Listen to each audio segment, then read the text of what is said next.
Assalamualaikum. Today I'm here to teach you Principles of Accounting ICOM Part 2. Author name is Suhail Afzal and Muhammad Arif Chaudhry. आज हम कर रहे हैं question number 8 chapter number 5 का। और ये जो क्वेश्चन है इसमें थोड़ी सी चेंजिंग आई है क्योंकि हम अभी तक सिर्फ परचेज़ करते आए हैं, तो इस क्वेश्चन में हम सेल भी करेंगे। तो ये क्वेश्चन हमारे लिए थोड़ा बहुत नया है और यहाँ से क्वेश्चन प्रॉपर शुरू हो रहे हैं हमारे एग्जाम्स के लिए जो इम्पोर्टेंट हैं। ओके, तो सबसे पहले इन्होंने क्या किया, a firm purchase a second hand truck for ₹50,000 on 1 January 2013 and spend 20,000 on it's overhauling. तो इसका क्या मतलब हुआ कि एक फर्म है, ठीक है, उसने परचेज किए ट्रक और वो भी सेकेंड हैंड, ठीक है, यूज़ किया हुआ। तो वो कितने का, 50,000 का, कब, ऑन 1 जनवरी 2013 को। तो यहाँ पर अब हमारे पास जब ये इन्होंने पहले परचेज़ की है, फिर उन्होंने कहा कि हमारे पास ओवरहॉलिंग के लिए जो इसने स्पेंड किए वो 20,000 रुपीज़ हैं, ठीक है। ये हमारी सिंपल एंट्री है जो कि हम अभी तक करते आ रहे हैं, ठीक है। आगे है depreciation is return of 10% per annum on the reducing balance method, ठीक है। तो हमारे पास बैलेंस मेथड कौन सा है, रिड्यूसिंग है, और हमने क्या डेप्रिसिएशन का रिटर्न ऑफ करना है, यानी कितने से 10% है, ठीक है, डेप्रिसिएशन। फिर आगे ऑन 30 जून 2016, 30 जून 2016, इसका मतलब साल के बीच में ही the truck was sold, truck जो है वो बेच दिया, ठीक है, फॉर 30,000 फॉर बीइंग अनसूटेबल। तो हमारे पास 30 जून में ट्रक जो है वो बेच दिया गया 30 जून को, और 30,000 पर, कितने, किस वजह से, अनसूटेबल यानी सूट नहीं कर रहा, तो इस वजह से। तो prepare the truck account from 2013 to 2016, हमने कहाँ से कहाँ तक बनाना है, 2013 से लेकर 2016 तक सब बनाना है। Assuming that accounts are close on 31 December every year. Assume कर लेना है कि हर साल एंड कब होता है, 31 दिसंबर में। ओके, फिर अब हम बना लेते हैं अपना ट्रक अकाउंट और फिर देखते हैं इसमें क्या हो रहा है हमारे पास। जी, तो यहाँ पर मैंने बना लिया है ट्रक अकाउंट। अब हमने यहाँ पर क्या सबसे पहले लिखना है, हमारे पास जो चीज़ आ रही है इस क्वेश्चन में सबसे पहले वो हमारे पास कैश अकाउंट आती है और डेट्स हमें मस्ट लिखनी होती है। सबसे पहले हमारे पास डेट आ रही है 1 जनवरी 2013, ठीक है। और फिर यहाँ पर कैश अकाउंट, कैश अकाउंट हमारे पास क्या आ रहा है 50,000, और ये हम इनर कॉलम में लिखेंगे क्योंकि हमारे पास यहाँ पर ये इसके अलावा भी चीज़ है जो कि स्पेंड हुए ओवरहॉलिंग पे, तो यहाँ पर लिख देते हैं 50,000। देन हमने लिखना है ओवरहॉलिंग के लिए, तो ओवरहॉलिंग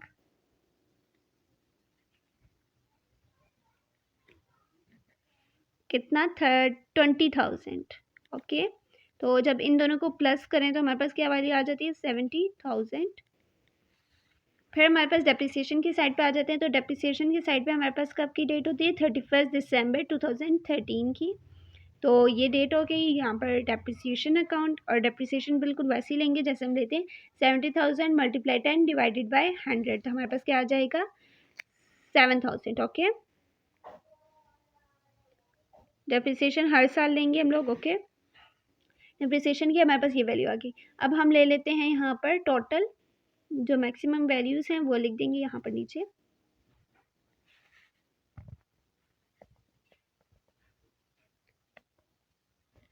फिर हमने निकालना है बैलेंस CD।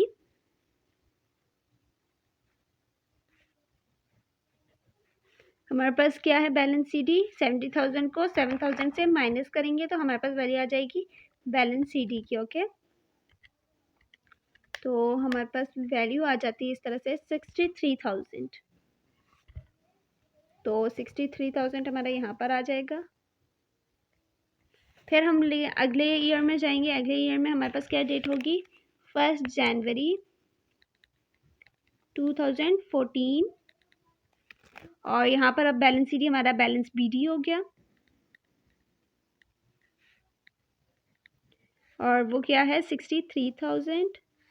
देन डेप्रिसिएशन 31 दिसंबर 2014 में डेप्रिसिएशन अकाउंट, हमारे पास डेप्रिसिएशन क्या होगा 6,300। जैसे कि मैं आपको बता चुकी हूँ कि रिड्यूसिंग बैलेंस मेथड है तो इसमें हमें हर साल लेना होगा डेप्रिसिएशन। ओके, तो फिर हमने मैक्सिमम वैल्यू लिखनी है यहाँ पर 63,000 एंड अंडरलाइन भी कर लेंगे। फिर बैलेंस CD 63,000 में से माइनस करेंगे 6,300 को। ओके, तो हमारे पास वैल्यू आ जाएगी 56700। तो हम ये लिख लेंगे 56700 और फिर यहाँ पर हमारे पास क्या आ जाता है 1 जनवरी के बाद। फिर हमारे पास 1 जनवरी 2015, हमें जो चेंजिंग है वो 16 में है, राइट। तो हम तब तक करते रहेंगे। 1 जनवरी 2015 बैलेंस CD हमारा बैलेंस BD हमारे पास क्या है 56700। फिर हमने डेप्रिसिएशन की वैल्यू लिख लेनी है। तो 31 दिसंबर 2015 डेप्रिसिएशन अकाउंट, और ये हमारे पास क्या आ जाएगा जो हमारे पास डेप्रिसिएशन अकाउंट की 5670। ओके, फिर अब हमने नीचे क्या यहाँ पर लिख लेंगे, यहाँ पर मैक्सिमम वैल्यू 56700 और अंडरलाइन भी कर लेंगे 56700। ठीक है, फिर बैलेंस CD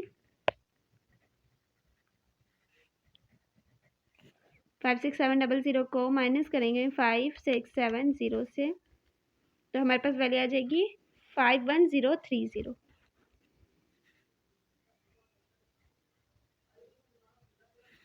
अच्छा, फिर अब हम नेक्स्ट ईयर में जाएंगे जिसमें हमारे पास थोड़ी सी चेंजिंग है। ठीक है, तो ये देख लेते हैं। अब हमारे पास क्या हुआ कि हमारे पास जो है बैलेंस आ रहा है, ठीक है, हम बैलेंस लिखेंगे पर हमारा उस 6 महीनों के बाद हो रहना है, तो वो बाद में हम चेंजिंग करेंगे। पहले हम बैलेंस लिखेंगे 1 जनवरी 2016, ये हम सिंपल लिखेंगे क्योंकि यहाँ तक हमारा कोई इरादा नहीं है बेचने का। ठीक है, तो हमारा बैलेंस BD क्या है 51030। फिर हमारे पास क्या हुआ कि डेप्रिसिएशन तो साल के आखिर में निकलता है, तो हमें पता होता है कि ये पूरा साल यूज़ हुआ कि नहीं हुआ, तो इसलिए हम क्या करते रहते हैं फिर जो डेप्रिसिएशन लिया वो साल के आखिर में जब लेंगे तो उन्हें पता होगा कि हमने सिर्फ 6 मंथ्स का निकालना है। ठीक है, डेट तो हमारी वही होगी 31 दिसंबर को, पर हमने सिर्फ 6 मंथ्स का निकालना है। कैसे, हमारे पास क्या वैल्यू है 51030, हम लिखेंगे 51030 multiply 10 divided by 100 multiply 6 divided by 12, ये हमारे पास वैल्यू होगी। ठीक है, 51030 multiply 10 divided by 100 multiply 6 divided by 12, तो ये हमारे पास वैल्यू होगी। तो हमारे पास क्या आ जाएगा फिर 51030 multiply 10 divided by 100 multiply 6 divided by 12, हमारे पास वैल्यू आ जाती है इस तरह से 2551.5। अब 5 जो लास्ट पे वैल्यू है इसको हम लोग क्या नाम है राउंड ऑफ करके हमारे पास क्या वैल्यू आ जाएगी 2552। ओके, तो हम ये वैल्यू लिख देंगे यहाँ पे डेप्रिसिएशन की, और ये कितने मंथ्स के 6 मंथ्स का। ठीक है, फिर उसके बाद हमने क्या, हमारा 30 जून को नई मशीनरी यानी ये मशीनरी जो ट्रक जो है ये सोल्ड कर दिया। तो हम ये इसकी सेलिंग की क्या हमारे पास अगर हम एंट्री पास करें तो हमारे पास सेलिंग की क्या होती है एंट्री, हमारे पास होती है कि कैश अकाउंट आ रहा है हमारा, क्योंकि कैश आ रहा होता है ना इस वजह से, तो cash account debit and truck account जैसे हम बना रहे हैं तो ट्रक अकाउंट क्रेडिट ये होता। तो अब ट्रक अकाउंट क्या हो रहा है क्रेडिट, इसलिए हम वैल्यू क्या लिखेंगे क्रेडिट साइड पे लिखेंगे। कितने पे सेल हुआ 30,000 पे। ठीक है, अब हमने क्रेडिट साइड पे वैल्यू लिख दी जितने पे ये सेल हुआ। ट्रक अकाउंट क्रेडिट हमने कह दिया ये बात, तो क्रेडिट साइड पे आ गए। मगर रेफरेंस हमेशा हम किसका देते हैं अगेंस्ट साइड का, जो उसकी अगेंस्ट पर होती है। तो अगेंस्ट पर कौन है कैश है, तो हम इसकी यहाँ पर वैल्यू दे देंगे कैश की, और ये कब की डेट होगी 30 जून 2016 की। ठीक है, तो हमारी ये क्या है यहाँ पर कैश अकाउंट। ठीक है, तो अगर आपको ये बात समझ आ गई है तो बहुत अच्छी बात है, आपके लिए आगे बहुत ज़्यादा इजी होने लग गया है क्योंकि यही बात है जो हम आगे के क्वेश्चंस में पढ़ेंगे बार बार। तो ये ज़्यादा ज़रूरी था, ठीक है। आपको मैं एक बार दोबारा से रिपीट करवा देती हूँ ये वाली चीज़ कि हमारे पास यहाँ पे कैश अकाउंट क्यों आता है। हमने एंट्री जब पास करते हैं तो हम क्या एंट्री पास करते हैं, cash account debit and credit करते हैं हम ट्रक अकाउंट, अगर तो हम कोई चीज़ सेल कर रहे हैं, ठीक है।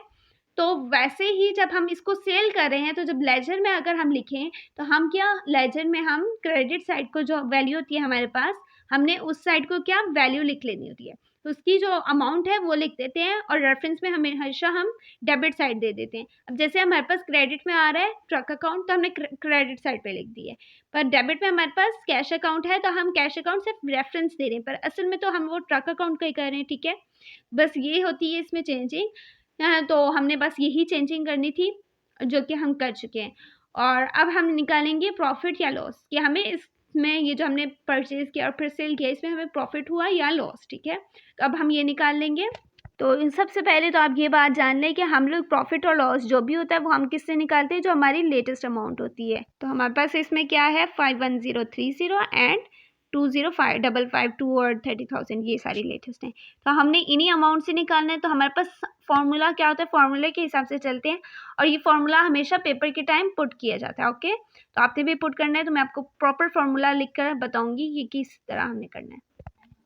तो सबसे पहले हम निकाल लेंगे प्रॉफिट और लॉस अकाउंट, ठीक है। और उसके लिए हमने सबसे पहले फाइंड करनी है बुक वैल्यू जो कि उसकी रियल प्राइस होगी, ठीक है। क्योंकि हम डेप्रिसिएशन को माइनस करना ज़रूरी होता है, आप सब जानते हैं, क्योंकि डेप्रिसिएशन लॉस है हमारा। तो हम सबसे पहले तो उसको माइनस करेंगे और ये जानेंगे कि हमारी एक्चुअल प्राइस क्या है, ठीक है, जिसपे हमने हमारी जो उस टाइम वैल्यू थी, ठीक है। तो वो लेने के लिए हमें सबसे पहले क्या लिखनी है, उसकी total cost and then minus करेंगे टोटल डेप्रिसिएशन से। तो हम ये कर लेते हैं कॉस्ट माइनस डेप्रिसिएशन, ठीक है, जो उस टाइम हमारा होगा। अब हमने हमारा कॉस्ट क्या है उस टाइम की 51030, ठीक है। 1 जनवरी 2016 में हमारी जो कॉस्ट है उस टाइम, ठीक है। ज़ाहिर हर बार डेप्रिसिएशन की वैल्यू गिरती गई, तो उस टाइम जब सेल करने का टाइम आया तो तब हमारी डेप्रिसिएशन क्या थी ये हमें देखना है। तो हमारी क्या कॉस्ट क्या थी उस टाइम 51030 और माइनस करेंगे डेप्रिसिएशन। तो हमें यानी ज़ाहिर है डेप्रिसिएशन उस साल का भी तो है, उसको भी हमने माइनस करना होता है। तो हम वो वैल्यू माइनस करेंगे तो हमें पता चलेगी कि एक्चुअल में उसकी प्राइस क्या है, ठीक है। तो हम वो माइनस करते हैं। तो हमारे पास माइनस क्या करना है हमने 2552 जो कि हमारी लेटेस्ट वैल्यू होती है, ठीक है, हमने उससे माइनस करना होता है। तो 2552 वैल्यू आ गई हमारे पास। तो जब हम इन दोनों को माइनस करें तो हमारे पास क्या निकल आएगा, बुक वैल्यू जो कि हमारी एक्चुअल प्राइस है, ठीक है। तो हमारे पास वो क्या है 48470 48478, ओके। तो ये वैल्यू है हमारे पास, तो हम ये वैल्यू लिखेंगे 48478। तो हमारे पास क्या गया 48478, ठीक है। और ये क्या हमारे पास बुक वैल्यू। अच्छा, अभी हमारा यहाँ पर सॉल्व नहीं हुआ। अब हमने क्या करना है, अब हमने क्या करना है, इसके बाद जो हमारे पास आंसर आता है बुक वैल्यू जो हमारे पास आती है, हमने उसको सेलिंग प्राइस से लेस कर देना है, यानी माइनस कर देना है सेलिंग प्राइस से, ठीक है।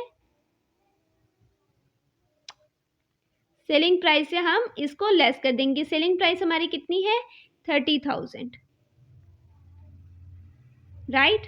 तो जब हम इसको लेस करें, आप इसमें 48478 को माइनस करें 30,000 से, तो हमारे पास क्या वैल्यू आ जाती है 18478, ये वैल्यू आ जाती है। और ये हमारा लॉस है। अब लॉस कैसे पता चला क्या ये हमारा लॉस है, ये देख लेते हैं 18478। अच्छा, अब लॉस का हमें किस तरह से पता चलता है, हमारे पास जो एक्चुअल प्राइस है हम वो देखते हैं, हमारी जो एक्चुअल प्राइस है और जो सेलिंग प्राइस है। अगर तो हमारी सेलिंग प्राइस एक्चुअल प्राइस से रेस कर जाती है तो मतलब हमारा प्रॉफिट हुआ है। अब जैसे हमारे पास बुक वैल्यू क्या है 48478, मगर सेलिंग प्राइस क्या है 30,000, तो बुक वैल्यू अगर हमारी कम होती, ठीक है, और सेलिंग प्राइस ज़्यादा होती तो हमारा प्रॉफिट होता, क्योंकि सेलिंग प्राइस भी ज़्यादा होता है फिर, तो हमारे पास ये क्या हुआ लॉस। अगर तो हमारी बुक वैल्यू होती यही, पर अगर हमारी सेलिंग प्राइस होती 50,000 तो हमारा प्रॉफिट होता, ओके। और कितना होता, हम इन दोनों को माइनस करते हैं बुक वैल्यू को और सेलिंग प्राइस को, तो हमें पता चल जाता है कि हमारे पास कितना प्रॉफिट हुआ है, ठीक है। तो इस तरह से निकालते हैं प्रॉफिट या फिर लॉस, ठीक है। तो इस क्वेश्चन में हमारा क्या हुआ है लॉस हुआ है, तो ये हम लिख लेते हैं यहाँ पर कि ये लॉस है बिल्कुल इसी तरह से हमें आगे भी प्रॉफिट और लॉस निकालना है, तो इसलिए अगर तो आपको ये समझ आ गई है तो मतलब आपके आगे के क्वेश्चंस बहुत ईजी हैं, आपको ये बात समझ में आ गई है, ठीक है। तो ये बहुत इंपॉर्टेंट बात है आगे क्वेश्चंस में और यही एग्जाम्स के लिहाज से इम्पॉर्टेंट है, ठीक है। फिर आगे अपने क्वेश्चन को कंटिन्यू करते हैं।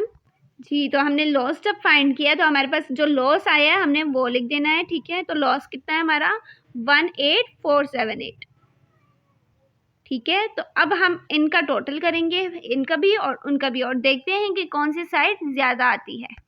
जी, तो मैं यहाँ पर टोटल कर चुकी हूँ और मेरा इसका आंसर 51030 आया है क्रेडिट साइड का। तो यानी इन दोनों के आंसर सेम हैं। तो जब आंसर सेम है तो हमें कोई बैलेंस शीट ही निकालने की ज़रूरत नहीं है, हम डायरेक्ट अकाउंट क्लोज कर देंगे। Okay, 51030 and account closed underline कर देंगे। और फिर हमने क्या करना है, ऐसे करके लाइन डाल के अपनी, और यहाँ पर हमारा अकाउंट क्लोज हो चुका है और यहीं पर हमारा क्वेश्चन भी ख़त्म हो चुका है। तो आप देख सकते हैं ये क्वेश्चन, और अगर आपको ये क्वेश्चन सही से समझ आ गया तो मतलब आपके आगे के क्वेश्चन सारे सॉल्व हो जाएंगे, ठीक है।